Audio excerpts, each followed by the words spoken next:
Hello and नमस्कार दोस्तों, आप सभी का अनअकैडमी के इस प्लेटफॉर्म पर स्वागत है जहां पर हम लोग पॉलिटी के जितने भी कंसेप्ट्स हैं उनको एकदम डिटेल में कवर कर रहे हैं। तो अब तक हम लोग सेंटर स्टेट रिलेशन और इंटर स्टेट रिलेशन, खास करके कावेरी रिवर का क्या डिस्प्यूट है, ये हम लोग समझ चुके हैं और अब हम इसके आगे बढ़ेंगे। और अब emergency provisions, one of the very important topic, emergency provisions को हम लोग समझ करके लेंगे। इमरजेंसी प्रोविजंस की अगर हम लोग बात करें तो वैसे अगर इन टोटल हम लोग अगर सारी इमरजेंसी प्रोविजंस देखें तो हमारे पास में तीन टाइप की इमरजेंसीज आती है। एक है नेशनल इमरजेंसी, दूसरी जो होती है उसको हम कहते हैं स्टेट इमरजेंसी, या फिर उसके लिए एकदम जो सबसे कॉमन वर्ड है वो है प्रेसिडेंट्स रूल, और तीसरी जो है उसको हम कहते हैं फाइनेंशियल इमरजेंसी। ये आर्टिकल नंबर 352 के अंदर लिखा हुआ है, ये आर्टिकल नंबर 356 के अंदर में लिखा हुआ है, और ये आर्टिकल नंबर 360 के अंदर में लिखा हुआ है। तो इस तरीके से अलग अलग इमरजेंसी प्रोविजंस इस वाले सेशन में हम देखेंगे, बट उसमें से भी मेजर फोकस हमारा रहेगा नेशनल इमरजेंसी को लेकर के। इसके कितने टाइप्स हैं, अगेन इसके भी अलग अलग टाइप्स हैं। एक 44th कॉन्स्टिट्यूशनल अमेंडमेंट हुई थी जब इंटरनल इमरजेंसी इंदिरा गांधी जी ने लगाई थी, तो उसके बाद में जब मोरारजी देसाई जी की गवर्नमेंट आती है तो उन्होंने आकर के 44th अमेंडमेंट कुछ इस तरीके से लाई कि आगे से इंटरनल इमरजेंसी लगा पाना थोड़ा डिफिकल्ट हो जाए। इन सभी पार्ट्स को इस वीडियो में हम लोग समझ करके लेंगे। आपका फर्ज सिर्फ एक और एक ही बनता है, वो है वीडियो के अंत तक बने रहना। तो चलिए देरी नहीं करते और शुरू करते हैं। इससे पहले कि हम आगे बढ़े, मैं आप सबको बता दूं अनअकैडमी पर चल रहे हैं शानदार दिवाली के ऑफर्स। बिल्कुल इन सभी दिवाली के ऑफर्स का आप लोग लाभ लीजिए। दिवाली आ रही है और इस दिवाली पर आप लोग आईफोन, मैकबुक, गेमिंग कंसोल्स और बहुत कुछ आप लोग जीत सकते हो। ये ऑफर अक्टूबर 31 तक ही वैलिड होगा, तो अलग अलग रिवॉर्ड लीजिए। इनफैक्ट हम लोगों ने प्राइस ड्रॉप भी किया हुआ है कि मात्र 24,000 रुपए के अंदर में अगर आप लोग कोड अरविंदा यूज करोगे तो आप लोगों को एकदम कम से कम रेट पर ये सब मिल जाएगा। देन डू नॉट फॉरगेट कि हमारी लिबर्टी नाम की बैच जो कि इंग्लिश में होगी, आरंभ नाम की बैच जो कि इंग्लिश में होगी, और शिखर नाम की बैच जो कि हिंदी में होगी, ये सभी यूपीएससी की हमारी अलग अलग बैचेस आ रही हैं। Again these batches will help you to score more. Then अगर आप लोग रिपीटर्स हैं, रिपीटर्स का मतलब है आपने इसके पहले एग्जामिनेशन दी है, आपका नहीं क्लियर हुआ है, तो इस बार हम लोग एक आपको पूरा प्रॉपर गाइडेड प्लान देंगे जिससे आप लोग प्रॉपरली कैसे एडवांस लेवल का प्रिपरेशन करना है, कैसे डेडिकेटेड डाउट सॉल्विंग करके लेनी है, special focus on answer writing etcetera etcetera, ये सब कुछ होगा again on the code Aravinda. जरूर जरूर आप लोग जो है वो सब्सक्रिप्शन लीजिए, ठीक है। Having said all this, now let us begin with our main topic of the day, that is emergency. अब देखो इमरजेंसी मतलब क्या, तो अगर मैं आपके बॉडी के रिस्पेक्ट में अगर इसको कंपेयर करके दूं तो इमरजेंसी का सिंपल मतलब बनता है कि आप बीमार पड़ गए हो और बीमार पड़ने के बाद में आपको कुछ दवा की जरूरत है ताकि आप ठीक हो जाए। ठीक है, आप बीमार पड़ गए हो और आपको एक दवा की जरूरत है कि आप लोग ठीक हो जाए। बस उसी तरीके से इमरजेंसी आपके कंट्री के लिए होता है कि कुछ तो ऐसी गतिविधियां चल रही है जिससे कंट्री को नुकसान पहुंच सकता है, इसलिए उसके अंदर में इमरजेंसी की प्रोविजंस डाली जाती है। तो सिंपल रैशनल यानी कि रीजन क्या होता है, इमरजेंसी का रीजन क्या है, इमरजेंसी का रीजन है it will protect the sovereignty, unity, integrity, security and democratic system and the constitution. इसीलिए हम लोग इमरजेंसी लगाते हैं हर तरफ में। अगर हम बात करें तो इसीलिए हम लोग इमरजेंसी लगाते हैं। इनफैक्ट डॉक्टर बाबा साहेब अम्बेडकर ने कहा था, किसी ने कहा था कि ये इमरजेंसी जो है वो एक गलत फीचर है, ये इनफैक्ट फेडरलिज्म को वायलेट करता है, क्योंकि इसके अंदर में जैसे ही इमरजेंसी लगती है, मैंने आप सबको इसके पहले भी बताया हुआ है, हमारा ऑटोमेटिकली जो एक फेडरल स्ट्रक्चर हुआ करता था, ओके, जो इस तरीके से आपके स्टेट्स को पावर देता था, सडनली जैसे ही इमरजेंसी लगती है ये पूरा का पूरा एक यूनिटरी फीचर बन जाता है। सारी की सारी पावर जो है वो यूनियन के अंडर में आ जाती है without a formal constitutional amendment. कोई कॉन्स्टिट्यूशनल अमेंडमेंट की जरूरत नहीं है और इस तरीके से पूरा कॉन्स्टिट्यूशन आप लोगों का चेंज हो जाएगा। तो डॉक्टर बाबा साहब अम्बेडकर इसको हमेशा कहते थे कि ये हमारा एक बहुत ही यूनिक फीचर है। वो कहते थे कि हम लोग जो है वो एकदम रिजिडली फेडरल नहीं है जस्ट लाइक यूएस, ये इंडियन सिचुएशंस को देख करके हमने बनाई हुई एक अलग सी प्रोविजन है। इस बार यूपीएससी ने पूछा था कि कौन से पार्ट के अंदर में इमरजेंसीज मेंशन्ड है। आप लोग प्लीज इसको नोट कीजिए। 10, 15 और 3 कितना हो गया 18। तो पार्ट नंबर 18 के अंदर में आर्टिकल नंबर 352 से 360 तक के।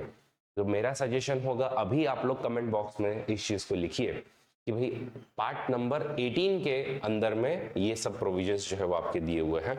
एंड ऑब्वियसली जब भी इमरजेंसी वगैरह लगेगी तो ऑटोमेटिकली आपके हाथ में सारी की सारी, यूनियन के हाथ में सारी की सारी पावर हो जाएगी। तो it transforms the federal structure without the amendment of the constitution. ये खास बात है इमरजेंसी की। एनीवेज, इमरजेंसी के टाइप्स अगर हम देखें तो मैं आपको पहले ही बता चुका हूँ 3 टाइप है। इनको याद कैसे रखें सर, इनके आर्टिकल्स को याद कैसे रखें? तो सिंपल है, नेशनल इमरजेंसी जो कि 3 ग्राउंड्स पर डिक्लेयर की जाती है, war, external aggression and armed rebellion. National emergency का आर्टिकल है 352। इसके अंदर में अगर आप लोग 4 ऐड करोगे तो आपको प्रेसिडेंट रूल यानी कि आर्टिकल नंबर 356 मिल जाएगा। सिमिलरली अगर आप इसके अंदर में 4 ऐड करोगे तो इससे आपको financial emergency that is article number 360 जो है वो मिल जाएगा। तो 3 इमरजेंसीज हैं जिनमें से नेशनल इमरजेंसी के बारे में हम लोग मेजरली अभी डील करने वाले हैं। ओके, तो चलिए नेशनल इमरजेंसी पर चलते हैं। मेरा सवाल ये है, आप लोग मुझे बताइए कि अब तक कितनी बार नेशनल इमरजेंसी लग चुकी है, कितने वॉर हुए हैं और क्या हर एक वॉर में नेशनल इमरजेंसी लगाई गई है, नहीं लगाई गई है, वहां से बात करेंगे। जब भी हम नेशनल इमरजेंसी की बात करते हैं ऑब्वियसली जून 1975 सभी को याद आता है। उसको इंडिया के एक डेमोक्रेसी पर धब्बा माना जाता है कि डेमोक्रेसी में पहली बार ऐसी कोई ऑथोरिटेरियन काम हुआ और इस तरीके से कोई ऑथोरिटेरियन रेजिम है। तो ये आप लोग जो है वो इस मुद्दे पर देखेंगे। एनीवेज, तो I was saying national emergency. तो नेशनल इमरजेंसी आर्टिकल नंबर 352 में है। सबसे पहला तो सवाल आता है कि नेशनल इमरजेंसी कौन से ग्राउंड्स पर लगेगी।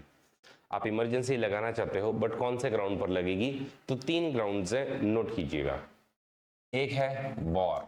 वॉर का मतलब क्या होता है? वॉर का मतलब है संग्राम, कि आमने से और सामने से आप लोग आ रहे हो, अब दोनों के बीच में भयंकर युद्ध हो रहा है कि नहीं, अब तो अपने को लड़ना ही लड़ना है करके।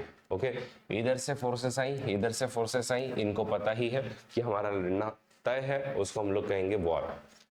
एक जो होता है, दूसरा जो होता है उसको हम कहते हैं एक्सटर्नल एग्रेशन। ठीक है, इसको हम कहते हैं external aggression. Now what is this external aggression? External aggression जो है वो आपका कब लगाया जाता है? एक्सटर्नल एग्रेशन आपका लगाया जाता है जब कोई एक दूसरी कंट्री विदाउट एनी प्रोवोकेशन या विद सम प्रोवोकेशन आपके ऊपर में डायरेक्टली अटैक कर दे।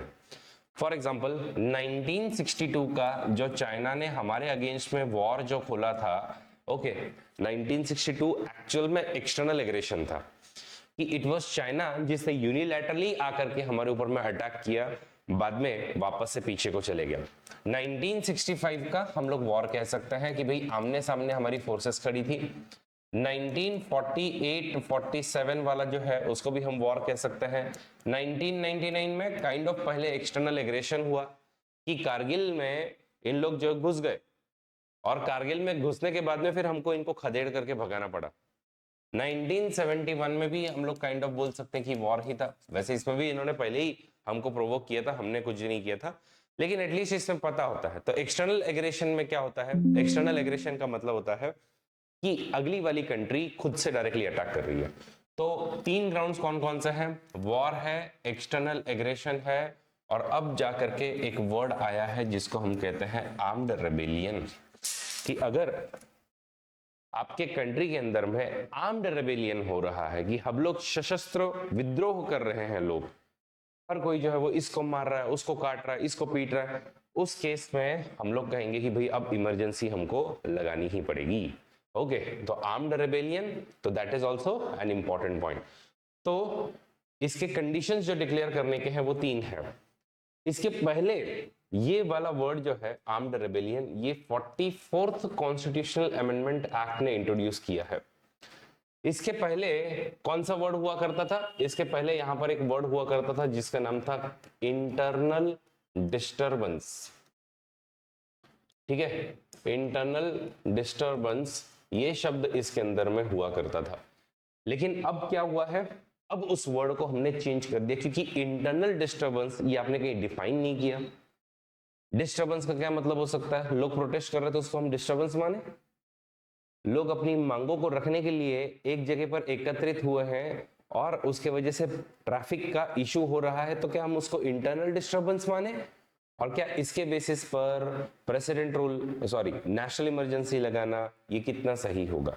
तो इसके लिए 44th कॉन्स्टिट्यूशनल अमेंडमेंट जैसे ही हुई तो 1977 के अंदर में ही इन लोग सबसे पहले इस चीज को लेकर के आए कि भाई ये तो हटाओ, सबसे पहले इस शब्द को हटाओ और इस शब्द को दूसरी जगह पे लाए। ओके, और अब क्या सर इमरजेंसी लगाने के लिए ऐसा कुछ होना ही चाहिए कि एक्सटर्नल एग्रेशन दिख रहा है या वॉर हो गया है? तो ऐसा नहीं है। हमारा कॉन्स्टिट्यूशन कहता है कि it can be declared preemptively if there is imminent danger. हमको दिख रहा है, सैटेलाइट इमेजेस हमको क्लियरली दिखा रही है कि चाइना ने पूरा का पूरा जो है वो अपने आर्मी का मूवमेंट किया हुआ है अपने तरफ में। पाकिस्तान ने इस तरीके से पूरी की पूरी जो है वो बॉर्डर पर अपनी फोर्सेस वगैरह भेजने की पूरी कोशिश में लगे हुए हैं। अगर ऐसा हमको क्लियरली दिखाई देता है, what we can do is we can preemptively declare कर सकते हैं कि भाई मेरे को ऐसा लग रहा है कि हो जाएगा। ओके, बाकी प्रोक्लेमेशन जो है वो एज आई सेड कि different proclamation allowed for the war external, तो आप अलग अलग कर सकते हो। वॉर के लिए अलग, एक्सटर्नल एग्रेशन के लिए अलग और इंटरनल आर्म्ड रेबेलियन के लिए अलग। ये वाला 38th कॉन्स्टिट्यूशनल अमेंडमेंट से हुआ था। एंड मजेदार बात है, ओके, मजेदार बात है कि आप किसी पार्ट के टेरिटरी की किसी पार्ट के लिए भी लगा सकते हो। पहले होता था कि सिर्फ पूरे एंटायर टेरिटरी पर लगाते थे, पूरे कंट्री में लगाते थे। अब एक छोटे से पार्ट पर भी अगर आपको लगाना है लगा सकते हैं। तो इमरजेंसी दो टाइप की हो गई। Since war and external aggression ये दो कंसेप्ट जो है ये दोनों भी एक्सटर्नल कॉजेस हैं, इसलिए हम इसको एक्सटर्नल इमरजेंसी बोलेंगे। और ये जो है ये इंटरनल कॉज है, इसलिए हम इसको इंटरनल इमरजेंसी भी कहते हैं। तो गाइस देखिए, मैंने अब आप लोगों को ये सब कुछ जो है वो सिखाया हुआ है। मैंने आपको बताया it can be applied to entire country या फिर एक स्पेसिफिक पार्ट में भी। ये 42nd कॉन्स्टिट्यूशनल अमेंडमेंट ने इस चीज को ला करके दिया था। ओके, तो इसके अंदर में एक्चुअल में देखिए तो 38th अमेंडमेंट है, 42nd है और 44th तो सबसे इंपॉर्टेंट अमेंडमेंट है। ओके, तो मैंने आपको बाद में बताया कि 44th अमेंडमेंट जो है जब इस तरीके से इंदिरा गांधी ने इंटरनल इमरजेंसी लगाई थी तो उसके बाद में यहाँ पर पूरी की पूरी जनता गवर्नमेंट एक साथ में आती है और इन्होंने कहा कि भाई आगे से ऐसे शब्द नहीं होने चाहिए, आर्म्ड रेबेलियन ये शब्द डाला रहता था इंटरनल डिस्टर्बेंस। और इन सब के लिए कैबिनेट के अप्रूवल वगैरह की भी बात की है जो कि हम लोग देखेंगे। क्या जो इमरजेंसी लगती है उसका जुडिशियल रिव्यू हो सकता है? तो 38th कॉन्स्टिट्यूशनल अमेंडमेंट ने तो कहा कि नहीं होगा, 44th कॉन्स्टिट्यूशनल अमेंडमेंट ने कहा कि नहीं जुडिशियल अमेंडमेंट होगा।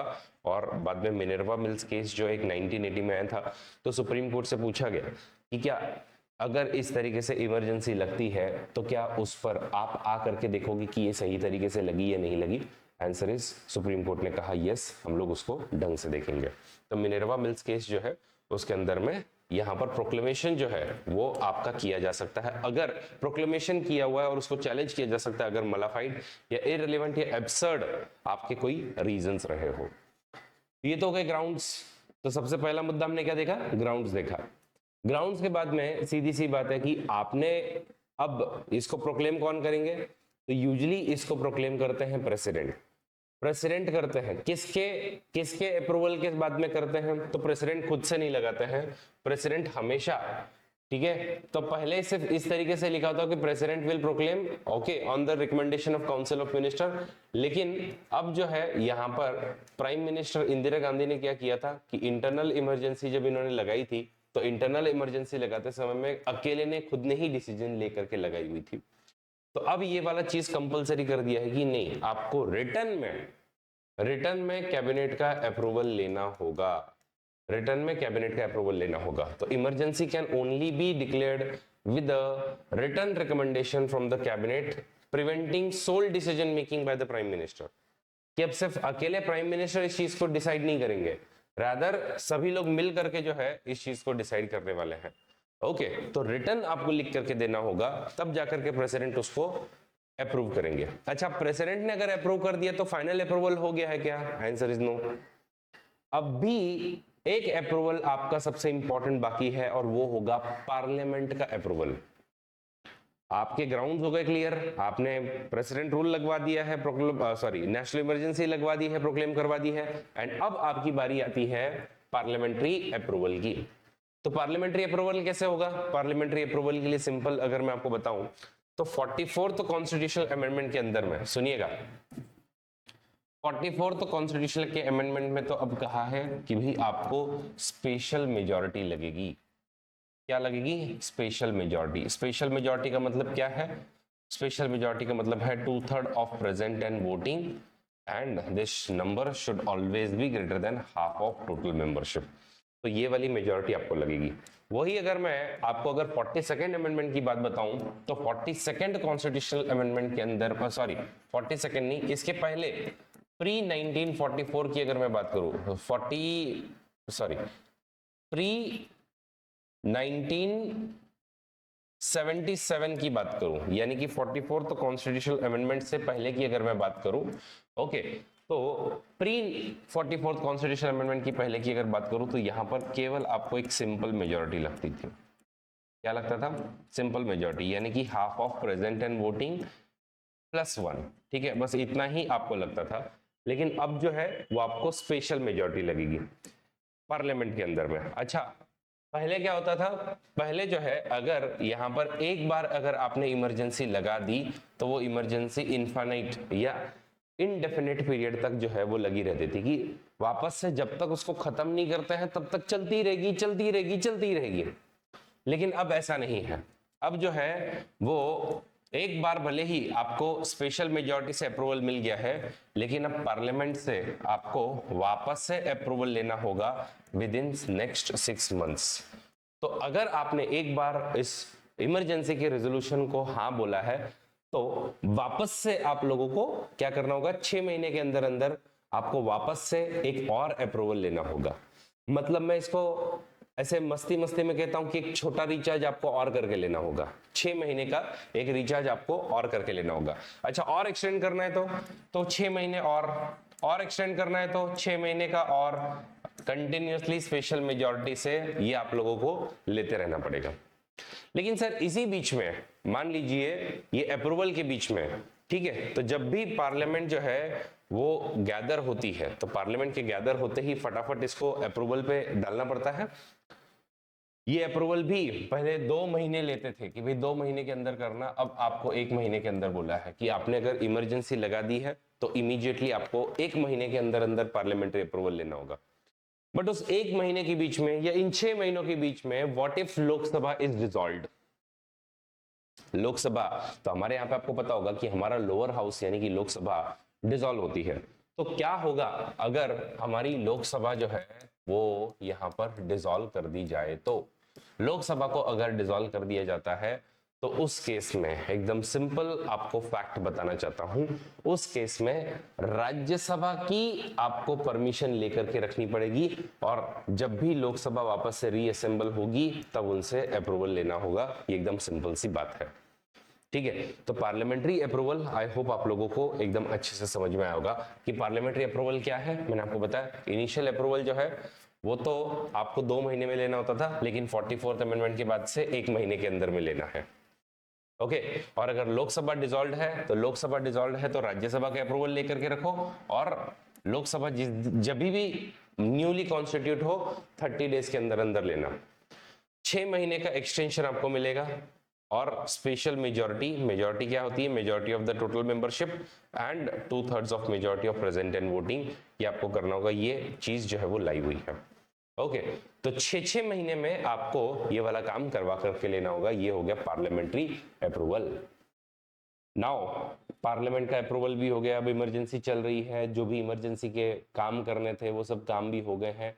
अगला मुद्दा आता है व्हाट अबाउट पार्लियामेंट्री अप्रूवल, अगला काम आता है कि व्हाट अबाउट रिवोकेशन। रिवोकेशन कौन करेगा? कि अब हो गया, तुम्हारा इमरजेंसी का काम हो गया है, तो इमरजेंसी का काम हो गया है तो अब इसको रिवोक कौन करेगा, खत्म कौन करेगा? तो ध्यान रखिएगा, रिवोकेशन की जब जब बात आती है तो रिवोकेशन की जब जब बात आती है तो जिसने लगाया, लगाया किसने? प्रेसिडेंट ने। किसके रिकमेंडेशन पर? ऑब्वियसली कैबिनेट के। तो उन्हीं के रिकमेंडेशन पर प्रेसिडेंट खुद ही उसको रिवोक कर सकते हैं, जैसा कि हम लोगों ने देखा कि 1977 में खुद इंदिरा गांधी ने सजेस्ट किया प्रेसिडेंट को कि अब इसको रिवोक कर दीजिए। ठीक है, तो उसको इस तरीके से रिवोक किया जा सकता है। लेकिन मेरा सवाल है कि मतलब 44th अमेंडमेंट ने कुछ तो इसके अंदर में चेंज लाया होगा, तो answer is yes. Even revocation method में अगर हम लोग देखें तो 44th अमेंडमेंट ने एक चेंज लाया, और वो क्या लाया? इन्होंने कहा कि पहले सिर्फ प्रेसिडेंट के पास में ये वाली पावर थी कि उसको रिवोक किया जाए, लेकिन अब ऐसा नहीं होगा। अब जो है वो 44th कॉन्स्टिट्यूशनल अमेंडमेंट के बाद में, 44th कॉन्स्टिट्यूशनल अमेंडमेंट के बाद में अब से लोकसभा अगर चाहे तो वो भी इसको रिवोक कर सकती है। क्या बात कर रहे हैं सर? यस। और रिवोक करते समय में लोकसभा को केवल और केवल सिंपल मेजॉरिटी चाहिए। सिंपल मेजॉरिटी मतलब क्या? सिंपल मेजॉरिटी मतलब वही हमारा half of present and voting and the +1। तो ये जो है वो सिंपल मेजॉरिटी से आप इस चीज को रिवोक कर सकते हो। अपार्ट फ्रॉम दैट, लेकिन व्हाट इफ लोकसभा का सेशन ही नहीं चल रहा है? तो मतलब देखिए, लोकसभा कब उसको रिवोक करेगी? जब आप सेशन लोगे, बट सेशन ही नहीं चल रहा है तो उसमें लिखा है कि एटलीस्ट अगर 1/10 मेंबर इधर स्पीकर या फिर प्रेसिडेंट को अगर लिख करके दे, तो फिर with in next few days यहां पर इस तरीके से एक सेशन बुलवाना होगा, और उस बुलवाने के बाद में यहां पर इसकी प्रोसीजर जो है वो आगे चलेगी। तो 44th अमेंडमेंट जो है वो इस तरीके से इसके अंदर में चेंज करता है। तो अब रिवोकेशन दो तरीके से होता है, प्रेसिडेंट से और दूसरा है लोकसभा से। आई होप सभी को ये वाला भी मुद्दा क्लियर हुआ। तो यहाँ पर लिखा हुआ है प्रेसिडेंशियल रिवोकेशन है तो वो तो सिंपल कर देंगे, और Lok Sabha can compel revocation by passing disapproval resolution. Okay, तो ये एकदम सिंपल है। और इसके लिए आपको एज आई सेड कि अगर 1/10 मेंबर अगर लिख करके देते हैं तो विद इन नेक्स्ट 14 डेज आपको इसको करवाना ही होगा। अदरवाइज मतलब आपको करवाना ही होगा, और नहीं बुलवा रहे हैं तो फिर आप लोग ऑब्वियसली सुप्रीम कोर्ट में तो जा ही सकते हो कि भाई ये देखो ये क्या बदतमीजी है। हम लोग चाहते हैं कि ये इमरजेंसी को रिवोक किया जाए, लेकिन इस तरीके से इमरजेंसी रिवोक ही नहीं हो रही है, तो ये तो गलत बात होगी। तो revocation of proclamation, I hope सभी को क्लियर हुआ। तो अब तक गाइस अगर मैं थोड़ा सा यहाँ पर समराइज करूं कि हम लोगों ने क्या क्या सीखा, तो आई होप आप लोगों को ये सब मुद्दे समझ में आए होंगे। सबसे पहले तो हम लोगों को पता होना चाहिए कि इसका आर्टिकल नंबर क्या है। इसका आर्टिकल नंबर हमने निकाला 352, पार्ट नंबर 18 बोल सकते हैं, 18 के 352 में है। सेकेंडली हमने देखा कि इसके ग्राउंड्स जो है वो क्या क्या है। तो ग्राउंड्स में हमने 3 ग्राउंड्स निकाले, वॉर, एक्सटर्नल एग्रेशन। ठीक है, ये ऐसा कभी कभी हो जाता है। एनीवेज, तो मैं बोल रहा था आपको कि सबसे पहले इसका आर्टिकल जो था वो था 352। फिर उसके बाद में ग्राउंड्स की बात हुई। ग्राउंड्स के अंदर में हमने देखा कि सबसे पहले तो इसमें जो ग्राउंड है वो है वॉर, दूसरा है एक्सटर्नल एग्रेशन, और तीसरा जो है उसको हम कहेंगे आर्म्ड रेबेलियन। तो ये 3 आपके ग्राउंड्स हो गए। अब इसके बाद में ऑब्वियसली पार्लियामेंट का अप्रूवल लगेगा। ठीक है, पार्लियामेंट से अप्रूवल लगेगा। तो अप्रूवल में एक मतलब अब लगती है स्पेशल मेजॉरिटी, और दूसरा है हर 6 महीने में आपको इसको रिन्यू करना होगा। And last but not least, parliament के बाद में, पार्लियामेंट्री अप्रूवल के बाद में वो जो बात आई है वो है रिवोकेशन की। ठीक है, जो अगली बात है वो है रिवोकेशन की। तो रिवोकेशन जो होता है, रिवोकेशन का मतलब है इसको खत्म करना। तो इसके 2 तरीके हैं। एक है ऑब्वियसली हमारे प्रेसिडेंट जिन्होंने खुद ने इस इमरजेंसी को लगाया था वही हटा सकते हैं, और दूसरा obviously it is the Lok Sabha. देखो यहां पर मैंने शब्द कहीं पर भी पार्लियामेंट यूज नहीं किया है, मैंने यहाँ पर जो शब्द यूज किया है वो है लोकसभा। वो किस लिए? क्योंकि ये वाला काम जो है वो लोकसभा का है। ओके, तो आई होप सभी लोगों को ये वाला मुद्दा एकदम अच्छे से क्लियर हो गया है। ओके, नेक्स्ट जो है वो है अब इफेक्ट क्या होंगे भाई। क्या इफेक्ट होंगे इसके, क्योंकि अगर इमरजेंसी लग रही है तो उसके कुछ ना कुछ इफेक्ट भी तो होंगे ना। तो इफेक्ट किस किस चीज पर होंगे, तो इफेक्ट होते हैं तीन चीजों पर। एक है सेंटर और स्टेट के रिलेशंस पर, कि अब सेंटर और स्टेट के रिलेशंस किस तरीके से होंगे। ओके, सेंटर और स्टेट के रिलेशंस किस तरीके से होंगे। दूसरा जो होगा वो होगा मतलब on the life of Lok Sabha and state legislative assembly, Lok Sabha and state legislative assembly के लाइफ पर क्या असर होगा। ओके, और तीसरा जो असर होगा वो होगा आपके और मेरे फंडामेंटल राइट्स पर। ठीक है, तो इसको हम लोग तीन सेक्शंस में डिवाइड करेंगे कि नेशनल इमरजेंसी अगर लगती है तो नेशनल इमरजेंसी लगने के इफेक्ट्स क्या क्या होंगे। तो एक एक करके हम लोग जो है इसको समझ लेते हैं। As I said, centre state relation, life of Lok Sabha and state legislative assembly and fundamental right, इन तीन चीजों पर क्या इफेक्ट होगा। तो सेंटर स्टेट रिलेशन का तो एकदम सिंपल है कि उसमें अगर हम देखेंगे तो मेजरली एग्जीक्यूटिव एंड लेजिस्लेचर की बातें आती है। ओके, और फाइनेंशियल की भी अगर हम बातें करें तो उसके अंदर में पैसा भी आप लोग जिस तरीके से चाहो उस तरीके से मॉडिफाई कर सकते हो। तो एग्जीक्यूटिव जो है, एग्जीक्यूटिव रिलेशन में क्या पावर आती है, एग्जीक्यूटिव रिलेशन में ये पावर आती है कि आपको जो चाहिए अब वो डायरेक्शन आप दे सकते हो, और अगर इन्होंने आपके डायरेक्शंस का पालन नहीं किया तो सीधा सा आप लोग वहां पर लगा सकते हो प्रेसिडेंट रूल। ठीक है, तो इसमें आप लोग लगा सकते हो प्रेसिडेंट रूल। ठीक है, तो वो हो गई बात लेजिस्लेटिव रिलेशन में। लेजिस्लेटिव रिलेशन में आप सबको मैं सेंटर स्टेट रिलेशंस में सिखा चुका हूं कि इस केस में क्या होगा। यहां पर पार्लियामेंट जो है, okay, can make law on any state list का सब्जेक्ट ऑल्सो, सबसे इंपॉर्टेंट चीज है। ओके, तो स्टेट लेजिस्लेचर के पास में उसकी पावर है। ओके, तो parliament gains authority to legislate on the state list. State legislature अभी भी बना सकता है, क्या बना सकता है, लेकिन it will always be the law that they will be making, it will always be subordinate to the parliament's law. Okay, तो ये हो गया सेंटर स्टेट रिलेशन के एग्जीक्यूटिव एंड लेजिस्लेटिव रिलेशन। अच्छा, इसमें फाइनेंशियल रिलेशन में आप लोग किसी भी तरीके के मॉडिफिकेशन कर सकते हो फाइनेंशियल रिलेशंस को लेकर के। ठीक है, फिर आता है बाकी, फिर ये प्रेसिडेंशियल ऑर्डिनेंसेस भी लगा, प्रेसिडेंट ऑर्डिनेंस भी लगा सकते हैं। ओके, पार्लियामेंट्री लॉज भी स्टेट सब्जेक्ट पे बना सकते हैं, वगैरह वगैरह। फाइनेंशियल इफेक्ट मैंने बताया, रेवेन्यू डिस्ट्रीब्यूशन आपका हो जाएगा, ड्यूरेशन आपकी, आपको जब तक चलना है फिस्कल ईयर का, ये करना है वो करना है, सब कुछ चेंजेस जो है वो इफेक्ट में किया जा सकते हैं। इसका अगला जो मुद्दा है वो है कि क्या इफेक्ट होगा on the life of the Lok Sabha and state legislative assembly. ठीक है, तो ये वाला मुद्दा जो है वो अभी अपना इसके अंदर में रह गया है, उसको हम लोग देखते हैं। लाइफ ऑफ लोकसभा में क्या होगा, तो देखो व्हाट विल हैपन, क्योंकि लोकसभा का 1971 में इलेक्शन हुआ था, अगला इलेक्शन 1976 में होने वाला था। ठीक है, अब हुआ क्या, 19 जून 1975 के अंदर में इन्होंने इमरजेंसी लगा दी। तो ये इमरजेंसी अगर आपने जून में लगाई है और लगभग ये जो इसका सत्र वगैरह है, ये आप ऐसा पकड़ो मार्च 1976 वगैरह में खत्म होने वाला था। तो ये खत्म होते हुए दिख रहा है, तो खत्म होगा तो क्या होगा, फिर लोकसभा डिसॉल्व हो जाएगी। बट आप चाहते हो कि लोकसभा डिसॉल्व ना हो, इसके लिए इन्होंने क्या किया, 1 साल के लिए, बिकॉज इमरजेंसी चल रही है, तो लोकसभा का लाइफ एक्सटेंड कर दिया। ठीक है, तो ये कब तक चलने वाला है, तो इन्होंने कहा कि भाई अब जून 1976 तक के लिए हम लोग लोकसभा की लाइफ को एक्सटेंड कर रहे हैं।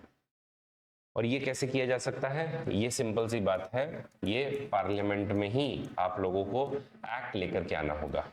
तो पार्लियामेंट्री एक्ट आएगा, इसका मतलब लोकसभा एंड राज्यसभा ये दोनों भी मिलकर के ये वाला काम करने वाले हैं। और 1 साल, एज आई सेड कि 1 साल के लिए आप लोग लाइफ बढ़ाओगे। लेकिन अगर मुझे एक बार और इसकी लाइफ बढ़ानी है तो, अगर मुझे एक बार और इसकी लाइफ बढ़ानी है तो can it be done, answer is yes. In fact ऐसा ही इस वाले केस में हुआ भी था। यहां पर लोकसभा की लाइफ एक और साल से बढ़ाई गई, जहां पर अब इन लोगों ने जून 1976 से उसको जून 1977 तक की लाइफ दी थी। ठीक है, तो इस चीज को समझ कर लीजिए कि पार्लियामेंट्री एक्ट के थ्रू इसकी लाइफ बढ़ाई जा सकती है। तो इसकी लाइफ जो है वो 7 साल के लिए लोकसभा की लाइफ की गई थी। इसी तरीके से स्टेट लेजिस्लेटिव असेंबली की लाइफ भी बढ़ाई जा सकती है, स्टेट लेजिस्लेटिव असेंबली की लाइफ भी बढ़ाई जा सकती है, किसी भी विधानसभा की लाइफ को बढ़ाया जा सकता है। ओके, तो अब जो है वो अपना अगला जो मुद्दा आता है वो क्या है, वो ये है कि इसके इफेक्ट्स कुछ इस तरीके से होंगे और यहाँ पर एक एक साल से आप लोग लाइफ बढ़ा भी सकते हो और 2 बार हम लोगों ने बढ़ाया हुआ भी है। ओके, लेकिन अब लास्ट मुद्दा है वो है effects on the fundamental rights. तो सभी लोग एक बार मुझे बताएं कि आप लोग जो है वो समझ पा रहे हो या नहीं।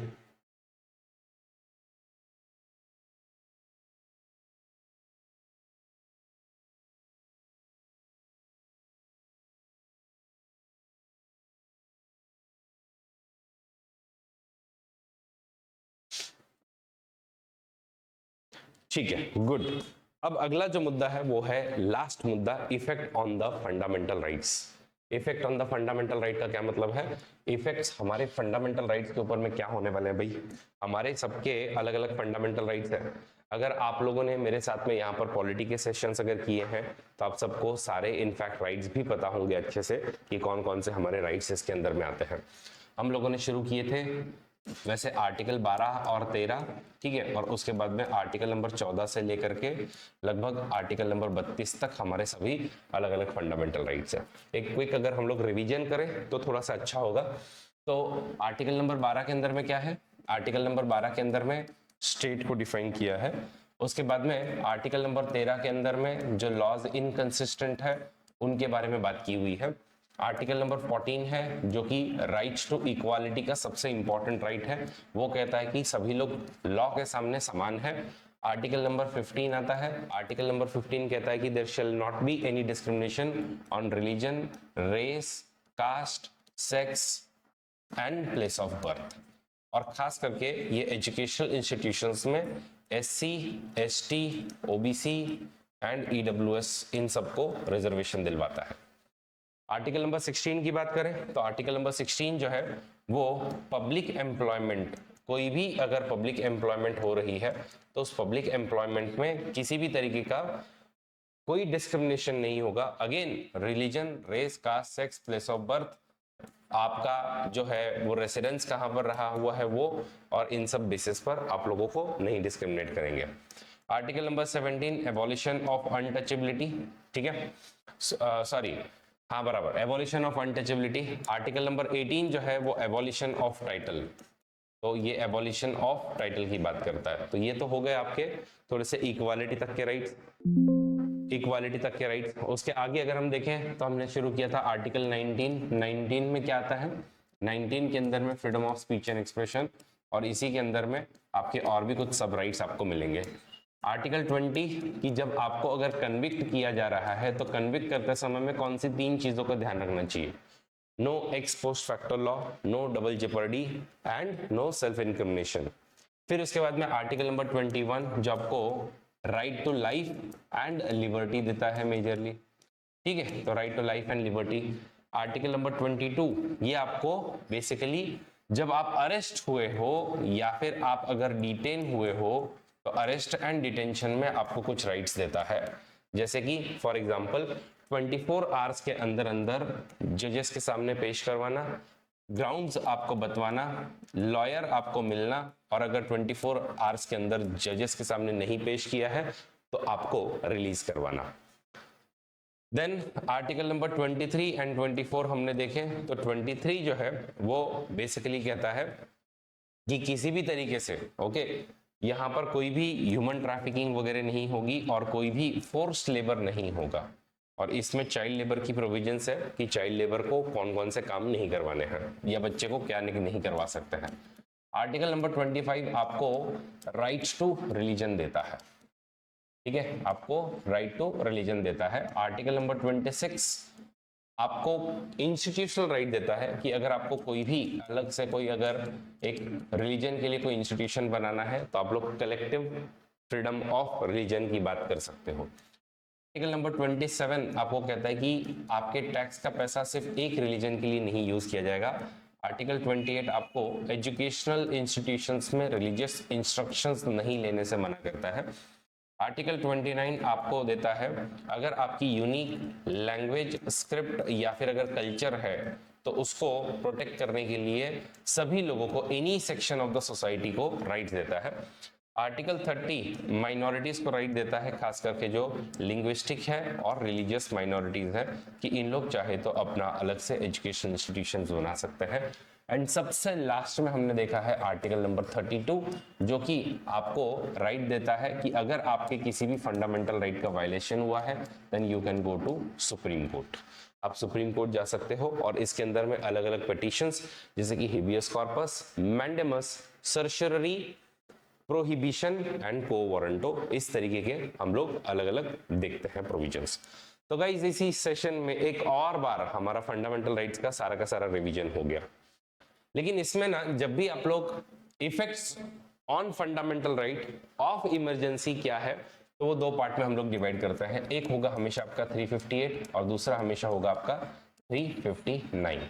तो 358 एंड 359 इस तरीके से दो आपके इंपॉर्टेंट आर्टिकल्स हैं। हर बार आप लोगों को इस चीज का ध्यान रखना होगा। तो भाई क्या होता है इसके अंदर में 358, 359 वगैरह में क्या होगा, तो बेसिकली सबसे पहले 359 समझ करके लेते हैं। तो आर्टिकल नंबर 359 क्या कहता है?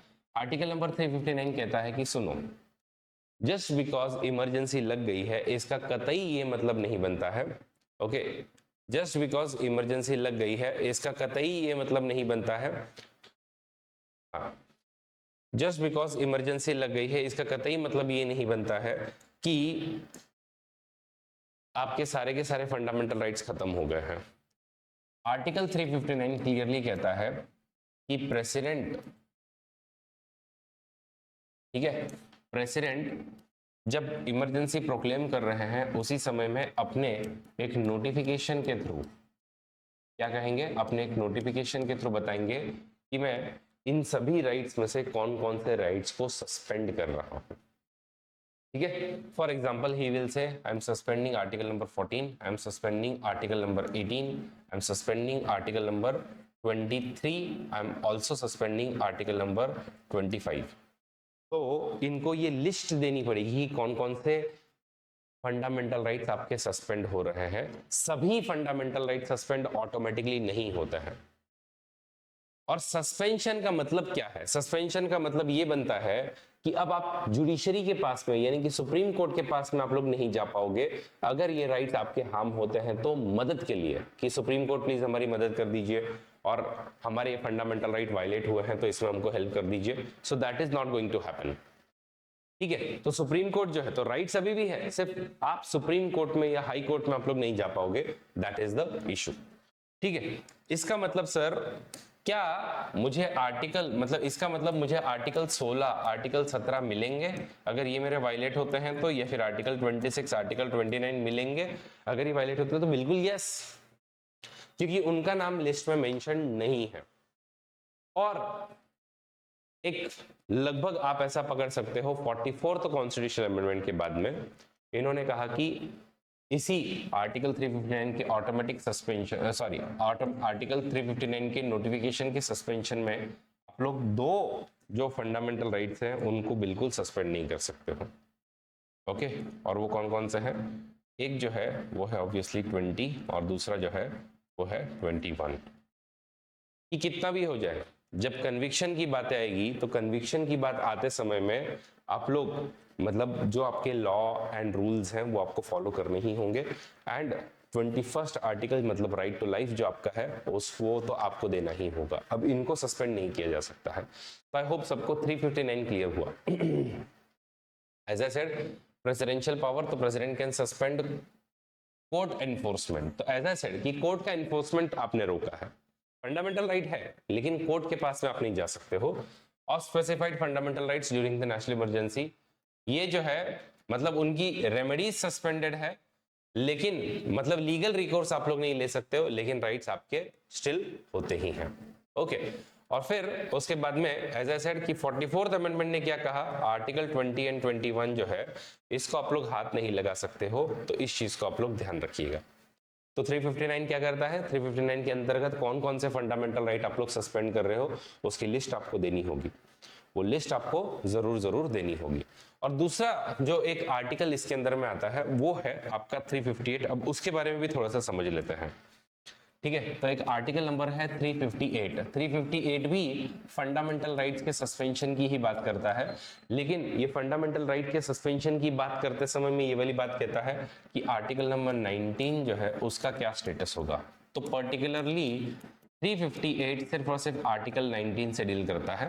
आर्टिकल 19 जिसके अंदर में fundamental freedom of speech and expression है, ठीक है, right to assemble without any arms, ठीक है, उसके बाद में राइट ऑफ मूवमेंट, उसके बाद में राइट टू रिसाइड, ठीक है, एंड इसी में आप लोग एसोसिएशन भी बना सकते हो।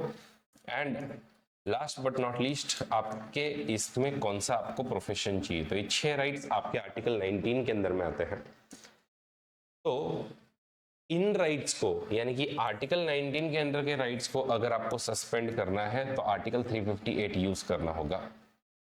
और अलग अलग अगेन प्रोविजंस बनाई गई और उस प्रोविजन के हिसाब से 44 कॉन्स्टिट्यूशनल अमेंडमेंट के बाद से ये वाली बात कही गई कि इमरजेंसी मैंने आपको पहले ही बता 2 टाइप की है, एक है एक्सटर्नल और दूसरी जो है वो है इंटरनल।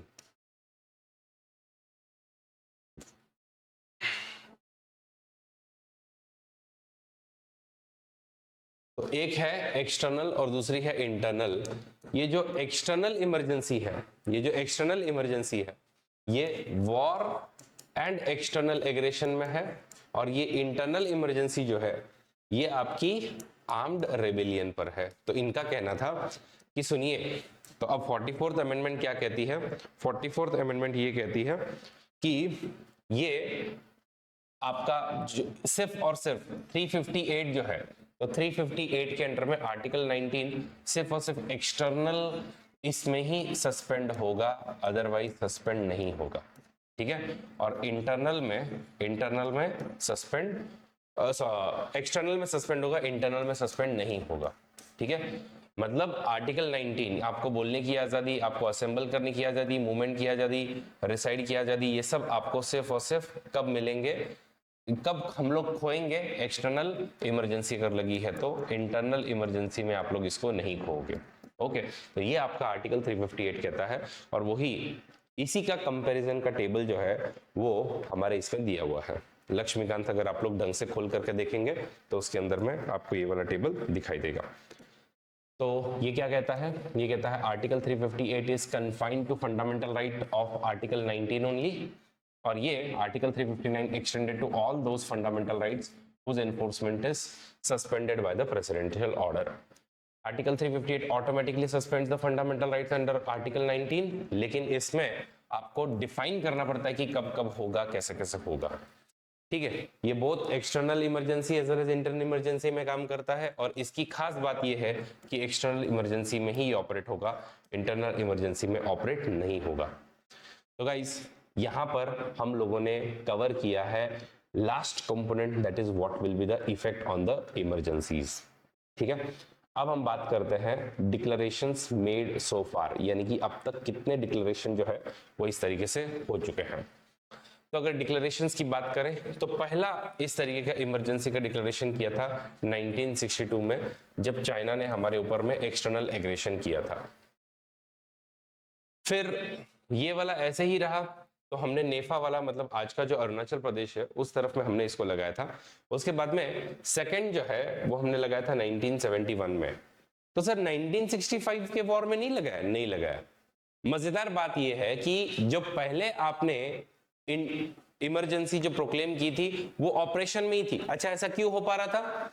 ऐसा इसलिए हो पा रहा था क्योंकि अगर पहले एक बार अगर आप लोग लगाते थे तो आपका आगे कंटिन्यूअसली रहता ही था वो। ओके, तो declare due to the Chinese aggression in NEFA, और ये लग रहा था 1968 तक, तो इसके लिए 1965 में आपको लाना ही नहीं पड़ा। सेकेंड जो है it was declared after Pakistan attack, okay, और ये इमरजेंसी में लगा रहा, थर्ड इमरजेंसी तक रहा। और थर्ड इमरजेंसी फिर हमने कब लगाई? तो थर्ड इमरजेंसी इंटरनल डिस्टर्बेंस के ग्राउंड पर हम लोगों ने खास करके इसको लगाई थी। तो ऐसे 3 जो है वो इमरजेंसीज लगाई। अब इसमें इसके रिवोकेशंस कैसे कैसे हुए, तो रिवोकेशंस दो ही बार किए, एक बार जो है वो 1968 में किया और दूसरा जो है वो आपका मतलब ये दोनों इमरजेंसी जो है इनका मार्च 1977 में जाकर के किया। ठीक है, तो आई होप सभी लोगों को समझ में आ गया होगा कि क्या ग्राउंड जो है वो हमारे लगते हैं। ओके, तो अब तक 3 बार इमरजेंसी लगाई गई, जिसमें से 2 एक्सटर्नल ग्राउंड्स पे थी, एक इंटरनल ग्राउंड पे थी, और 2 बार इनको रिवोक करना पड़ा। एक 68 में किया इन्होंने और दूसरा इन्होंने 77 में किया। लेकिन इन सब में इसकी कहानी अधूरी है अगर हम लोग 1975 की इमरजेंसी की बात ना करें तो। सही बात है कि नहीं? 1975 की इमरजेंसी कौन से ग्राउंड्स पर लगाई गई? तो 1975 की इमरजेंसी लगाई गई थी इस ग्राउंड पर कि लोग जो है या जनता है या जनता को खास करके जो नेता है वो उकसा रहे हैं पुलिस और आर्म्ड फोर्सेस के, मतलब इनको बोल रहे हो कि जो बड़े बड़े पॉलिटिशियंस है वो पुलिस को बोल रहे हैं, आर्म्ड फोर्सेस को बोल रहे हैं कि आप तो रिवॉल्ट कर दो, आप तो रिवॉल्ट कर दो, ऐसी सब बातें जो है वो कर रहे थे। तो ये वाली बात जो है वो इंदिरा गांधी से सहन नहीं हुई। अब इसके पीछे बैकग्राउंड क्या है, तो पहले तो आप लोग इमरजेंसी को एक ब्लैक स्पॉट हमारे डेमोक्रेसी का कहते हैं, ये समझ लीजिए। कब लगाई गई? डेट है जून 25। ओके, कब? जून 25। इनफैक्ट अभी इसी को एक ब्लैक डे ऑन डेमोक्रेसी वगैरह डे के तौर पर भी सेलिब्रेट किया जाता है।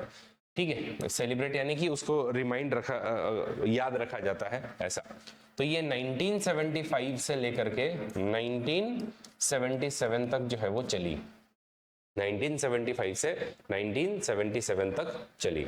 ओके, तो इसको इमरजेंसी को लगा लगभग इसके अंदर में देखो 1 लाख लोग जो हैं, ओके 1 लाख क्या, हाँ बराबर 1 लाख लोग जो हैं, तो इनको विदाउट ट्रायल जेल में डाल करके रखा हुआ था। इसमें एटलीस्ट 22 लोग जो हैं वो कस्टोडियल डेथ के अंदर में मारे गए थे। कांग्रेस की सीट्स पहले 352 थी, अब वो सीधी जा करके नीचे, जब इलेक्शन हुआ तो उसके बाद में 153 आई। ओके, और around 10 lakh people were sterilised forcibly, वो बहुत गलत था लोगों को। तो इसलिए हम लोग ये कहते हैं कि ये वाला जो है एक काला धब्बा लगा हुआ है इंडिया के डेमोक्रेसी पर। तो ये इंटरनल इमरजेंसी थी। पॉलिटिकल आउटकम तो आप सबको पता ही कि इलेक्शन हार गए इन लोग ऑलमोस्ट। बाद में शाह कमीशन भी बनाया था, उन्होंने इनको जिम्मेदार भी ठहरा। और सबसे इंपॉर्टेंट चीज हुई कि हमने 44th कॉन्स्टिट्यूशन अमेंडमेंट लाई 1978 में कि कैसे भी करके ओके इसके बाद में ऐसी चीजें वापस से ना दोहराई जाए। उस समय में जो प्रेसिडेंट थे वो थे प्रेसिडेंट फखरुद्दीन अली अहमद। तो इसके पीछे ना 4 मेजर कारण बताए जाते हैं कि क्या इंटरनल इमरजेंसी के क्या रीजंस हुआ करेंगे। तो देखो सबसे पहला जो रीजन था, उसमें से सबसे पहला जो रीजन था वो था गुजरात का नवनिर्माण आंदोलन। 1973 से 74 के बीच में हम लोग देखते हैं कि गुजरात में खास करके अहमदाबाद और जो एरिया है वहां पर हॉस्टल्स की फीस सडनली बहुत बढ़ा दी जाती है। और इसके विरोध में पहले तो अहमदाबाद में इसमें प्रोटेस्ट शुरू होते हैं इस तरीके से बच्चों के, लेकिन बाद में ये आंदोलन एक उग्र रूप लेता है और बाकी सब यूनिवर्सिटीज में भी फैल जाता है। और स्टूडेंट्स का ये पहली बार एक बहुत बड़ा रिवॉल्यूशन जो है वो दिखाई दिया कि इन्होंने वहां के उस समय के जो सीएम थे उनको गिरा दिया। उस समय के कांग्रेस सीएम थे चिमन भाई पटेल, तो उनको उस समय में कहने लगे चिमन चोर, क्योंकि उनके समय में बहुत ज्यादा करप्शन भी हो रहा था। तो इन सब चीजों को देख करके मतलब लोगों में थोड़ा सा जोश आने लग गया कि प्रोटेस्ट बढ़ते गए और बाद में फिर फाइनली जो है वो सेंट्रल गवर्नमेंट को 1 फरवरी 1974 के अंदर में प्रेसिडेंट रूल इंपोज करना पड़ा। ये एक फाउंडेशन बन जाती है बिहार के स्टूडेंट्स के लिए कि अब अरे भाई हम भी ऐसा कुछ कर सकते हैं। तो बिहार के स्टूडेंट्स जो है वो सभी ऐसी ही मूवमेंट एक करते हैं बिहार की गवर्नमेंट के अगेंस्ट में। ओके, और उन लोग थोड़े ही दिनों में जयप्रकाश नारायण को कहते हैं कि आप आइए और अब इसको लीड कीजिए। तो जयप्रकाश नारायण जिनको जेपी भी कहा जाता, तो जेपी ने इस मूवमेंट को बढ़ाया, आगे बढ़ाया, थोड़ा सा कहा कि नहीं ये गलत हो रहा है, इस तरीके से नहीं होना चाहिए, ये नहीं होना चाहिए, वो नहीं होना चाहिए वगैरह वगैरह। लेकिन उसके बाद में क्या होता है, उसके बाद में ऑब्वियसली इंदिरा गांधी उनको कहती है कि भाई तुम लोग सिर्फ मंच से भाषण मत दो, दम है तो इलेक्शन लड़ो और जीतो और हमको बताओ। तब उन्होंने जेपी ने कहा कि नहीं अब तो टोटल रिवॉल्यूशन हमको लाना ही होगा, और उन्होंने इस तरीके से टोटल रिवॉल्यूशन को कॉल दिया। और उसी कॉल में उन्होंने ये भी कहा था फिर कि पुलिस और इन सब से कहा था कि पुलिस अगर कोई मतलब गलत लॉ अगर आप एनफोर्स कर रहे हो तो अपने अंतरात्मा की सुनना और उसको एनफोर्स मत करने देना। इस तरीके की बात जो है वो उन्होंने मेजरली कही। इसका इन्फ्लुएंस जो है वो हर तरफ में फिर एक्सपांड होते जाता है, और फिर हम लोग देखते हैं कि अब इनको चैलेंज वगैरह मिलता है। तो ये जेपी की मूवमेंट जो है एक हम लोग कह सकते हैं कि सेकेंड रीजन बनता है, जेपी की मूवमेंट जो है वो सेकेंड रीजन बनता है इस आंदोलन के लिए,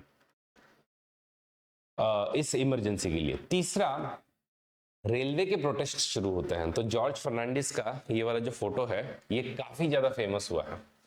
ओके, ये जो जॉर्ज फर्नांडिस का फोटो है बहुत ज्यादा फेमस हुआ था, और उसके बाद में ये इनफैक्ट आगे जाकर के ये भी बन गए थे, मिनिस्टर भी बनते हैं।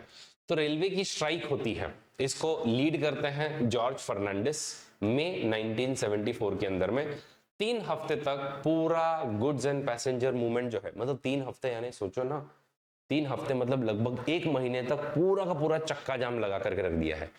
तो ये इन्होंने करके रखा हुआ था। स्केल ऑफ पार्टिसिपेशन भयंकर, मतलब मिलियंस रेलवे वर्कर्स इन सब ने ज्वाइन किया, और ये सब होने के बाद में गवर्नमेंट ने भी इनके ऊपर में क्रैकडाउन किया, स्ट्रिक्ट एक्शन ली, आर्मी को भी बुलाया, एंड ये सब एरिया, ये सब काम जो है वो हुए। और इसमें हर एक को, एम्प्लॉयज को और उनकी फैमिली को रेलवे क्वार्टर्स में से निकाला वगैरह वगैरह, ये सब अगेन गवर्नमेंट ने किया। बट एक फाइनल जो रीजन बनता है जिसके वजह से, ठीक है, इंदिरा गांधी ने मे बी इंटरनल इमरजेंसी लगाई हो, वो था राजनारायण का वर्डिक्ट। तो इलाहाबाद कोर्ट में तो एक सोशलिस्ट लीडर थे राजनारायण, जिनका आप यहाँ पे फोटो देख सकते हो। राजनारायण जो है ये हमेशा इंदिरा गांधी के अगेंस्ट में इलेक्शन लड़ते थे। तो रायबरेली के इलेक्शन में उनके अगेंस्ट में खड़े हुए थे 1971 में, और उसी पीरियड में क्या हुआ कि इन्होंने ये एलिगेशंस लगाए इंदिरा गांधी के ऊपर में कि इंदिरा गांधी इज इंडल्ज, और Indira Gandhi is indulging into you know electoral corrupt practices. कौन कौन सी है वो electoral corrupt practices? Use of government resources, कि आपके इलेक्शन कैंपेन के लिए गवर्नमेंट के रिसोर्सेस, गवर्नमेंट के एम्प्लॉयज को यूज किया गया, which is very wrong thing.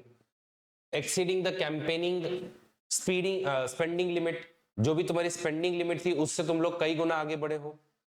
Additional allegations लगाए गए कि और बहुत करप्शन हुआ, ये हुआ, वो हुआ। तो ये सब जब हो गया तो इसके बाद में फिर यहाँ पर जो है इन्होंने कहा कि नहीं, फिर अब हमको जो है, तो इसमें फिर इलाहाबाद हाई कोर्ट ने एक्चुअली राजनारायण केस के फेवर में जजमेंट दी। उन्होंने कहा कि मुझे दिख रहा है ऐसा, ओके, और उन्होंने उनकी मेंबरशिप सस्पेंड करने का आदेश दिया, लेकिन इमीडिएटली जो है, ओके, तो Indira Gandhi also became the first prime minister जिनको इस तरीके से कोर्ट में जाना पड़ा 1975 के केस में। सुप्रीम कोर्ट ने स्टे तो लगा दिया, लेकिन स्टे लगाने के बाद में उन्होंने कहा कि पार्लियामेंट में आप लोग वोट नहीं कर पाओगे। तो ये सब देख करके सब एकदम घबरा गए कि अब तो अपने हाथ से सत्ता निकल रही है। कांग्रेस का भी अंदर से प्रेशर बनने लग गया कि नहीं नहीं आपने रिजाइन करना चाहिए वगैरह वगैरह। ये सब चीजों को देखते हुए इंदिरा गांधी फाइनली लगाती है इमरजेंसी, इंटरनल इमरजेंसी। और इसमें भी क्या होता है कि ये बेसिकली डायरेक्टली प्रेसिडेंट उस समय के जो थे फखरुद्दीन अली अहमद, इनको जाकर के सीधा बोलती है भाई इमरजेंसी लगा दो और बात खत्म करो। और इसमें भी अगेन कैबिनेट को बताया नहीं, किसी को कुछ नहीं बताया। ऑब्वियसली इसमें कहा जाता है कि संजय गांधी और इन सब लोगों ने मिल करके यहाँ पर प्रेसिडेंट रूल डायरेक्टली लगवा दिया, सॉरी इमरजेंसी लगवा दी। तो गाइज ये थी कहानी इमरजेंसी की। आई होप सभी लोगों को मजा आया, सभी लोगों को समझ में आया। और इसमें से अगर हम लोग कुछ कंपोनेंट निकालें कि क्या कंपोनेंट बहुत ही ज्यादा इंपॉर्टेंट होंगे, तो आपको सिर्फ इतना याद रखना है, before 44th amendment and after 44th amendment जो है वो क्या क्या बातें अपनी आती हैं, तो उनको बस नोट करिएगा। देखो before 44th and after 44th amendment क्या क्या इसके अंदर में आ रहा है। तो एक मतलब पहले before 44th amendment grounds for national emergency क्या हुआ करते थे? Internal disturbance, war and internal disturbance, हाँ internal disturbance, war and external aggression. अब इसको चेंज कर दिया, इंटरनल डिस्टर्बेंस को हटा दिया और आर्म्ड रेबेलियन कर दिया है। ठीक है, पहले पार्लियामेंट से अप्रूवल टाइम जो है वो 2 महीने का हुआ करता था, अब उसको 1 महीना कर दिया गया है। Scope of suspension of article 19, तो article 19 could be suspended okay for all types of emergencies, मतलब इंटरनल हो, एक्सटर्नल हो, एक्सेट्रा एक्सेट्रा। अब इन्होंने कहा आर्टिकल 19 सिर्फ और सिर्फ एक्सटर्नल एग्रेशन में जाएगी, इंटरनल एग्रेशन में नहीं जाएगा। एक्सटेंशन ड्यूरेशन अनलिमिटेड था, ओके, और इसमें जो है वो अब हमने रेस्ट्रिक्ट कर दिया कि 6 महीने तक ही रहेगा। रिवोकेशन प्रोसेस, प्रेसिडेंट कभी भी रिवोक कर सकते थे, लेकिन अब प्रेसिडेंट के साथ साथ अगर लोकसभा रेजोल्यूशन पास करती है तो आपको हटना पड़ेगा। लोकसभा का रिवोकेशन में रोल है, बिल्कुल है, पहले नहीं था लेकिन अब है। Okay, what about suspension of court enforcement of fundamental right? तो all right could be suspended including article 20 and 21, लेकिन अब 44th अमेंडमेंट के बाद में बोला है भाई 20 और 21 को हाथ नहीं लगाना। ठीक है, स्पेशल मेजॉरिटी तो पहले सिंपल मेजॉरिटी से ही हो जाता था, अब आपको स्पेशल मेजॉरिटी चाहिए। Parliament power over the state list, तो इन लोग क्या करते थे, तो parliament could make laws on the state subject and state list, और ये लॉज वैलिड होते थे इनडेफिनेटली, लेकिन अब सिर्फ 6 महीने तक ही रहता है कि इमरजेंसी जैसे ही खत्म हो जाएगी उसके 6 महीने बाद में ये लॉज भी खत्म हो जाएंगे। एंड लास्टली प्रेसिडेंशियल ऑर्डिनेंस वगैरह जो है वो आपके इसके अंदर में आते हैं कि उसको थोड़ा सा लिमिट किया जा सकता है। तो गाइज ये सब बातें थी इमरजेंसी को लेकर के। आज के सेशन में इतना ही, हम लोग अगले सेशन में प्रेसिडेंट रूल, आप लोग जैसा कि टॉपिक देख रहे हो उस पर हम लोग बात करेंगे। Thank you so much for joining. I hope सभी लोगों को इमरजेंसी का, नेशनल इमरजेंसी खास करके आर्टिकल 352 और उसके अंदर के 358 359 ये सभी को क्लियर हो गया है। बिल्कुल, मैं आप सबके सामने बता देना चाहता हूँ कि हमारी अलग अलग बैचेस शुरू हो रही हैं, इनको आप लोग ज्वाइन कीजिए। Thank you so much for joining, have a great day, see you and bye bye.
है।